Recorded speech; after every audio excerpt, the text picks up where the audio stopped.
আমি যতবার আমার হাজবেন্ডকে দেখি ততবার আমি অবাক হয়ে যাই। সে লাইফে তার ফ্যামিলিকে হ্যাপি রাখার জন্য অনেক কষ্ট করে।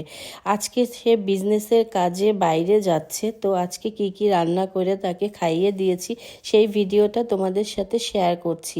হ্যালো এভরিওয়ান, আসসালামু আলাইকুম। তোমরা সবাই কেমন আছো? আজ আমি রান্না করেছি মুরগির ঝোল করেছি, বেলে মাছের চচ্চড়ি করেছি আর মূলা দিয়ে আলু দিয়ে রান্না করেছি। তো আমি এখন কথা না বাড়িয়ে রান্নায় চলে যাচ্ছি। আমি চুলায় প্যান নিয়ে তার ভিতরে তেল দিয়ে তেজপাতা গরম মশলা দিয়ে দিয়েছি, পেঁয়াজ দিয়ে দিয়েছি, সব রকমের মশলা দিয়ে আমি মুরগিটা ভালো মতো কষিয়ে নিচ্ছি। তাড়াহুড়া করে রান্না করতে হচ্ছে যেহেতু হাজবেন্ড দুপুরে খেয়ে চলে যাবে, তার রাতে ফ্লাইট। যেহেতু আমরা খুলনাতে থাকি, খুলনা থেকে ঢাকায় যেতে হবে, দেন ওখান থেকে ফ্লাইটে উঠবে। তো এদিকে শাশুড়ির মা আবার ফ্রিজের কোনো কিছু খায় না, তাই তার জন্য মূলা আর আলু ঝোল করব।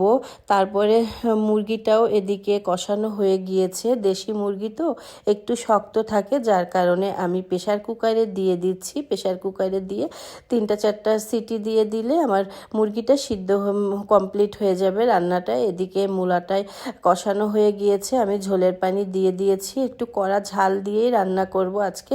তারপরে আমার মুরগিটা রান্না হয়ে গিয়েছে। প্রেসারে আমি 4-5টা সিটি দিয়ে নিয়েছি। এদিকে বেলে মাছটা আমি একটা কড়াইয়ের ভিতরে নিয়েছি। পেঁয়াজ কুচি দিয়ে দিয়েছি, লবণ, হলুদ, একটু শুকনা জলের গুঁড়ি, রসুন বাটা, আদা বাটা, জিরা গুঁড়ি, একটু 4টা কাঁচা জাল দিয়ে আমি হাত দিয়ে মেখে নিয়েছি। তেল দিয়ে দিয়েছি, দিয়ে সামান্য হাতটা ধুয়ে একটু পানি দিয়ে আমি চুলায় বসিয়ে দিয়েছি।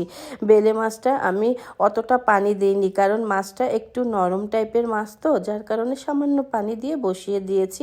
তারপরে 2টা টমেটো কুচি করে নিয়েছি আর একটু ধনেপাতা উপরে দিয়ে আবার ঢেকে দিয়েছি। মাছটা কিন্তু রান্না অসম্ভব মজাদার হয়েছিল। এরপরে আমার মাংসটাও রান্না হয়ে গিয়েছে, আমি মাংসটাও নামিয়ে নিচ্ছি। গরম ভাতের সাথে দেশি মুরগি দিয়ে খেতে কিন্তু অসম্ভব মজা লাগে।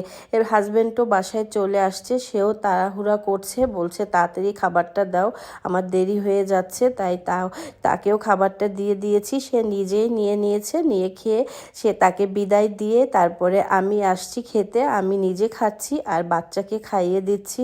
গরম গরম ভাতের সাথে দেশি মুরগির ঝোল অসম্ভব মজা লাগছে। তো আমার ভিডিওটা আজ এ পর্যন্ত ছিল। তোমরা কে কোথা থেকে আমার ভিডিওটা দেখছো, আমার চ্যানেলটাকে লাইক করবে, ফলো দিবে অ্যান্ড বেশি বেশি করে শেয়ার করে দিবে।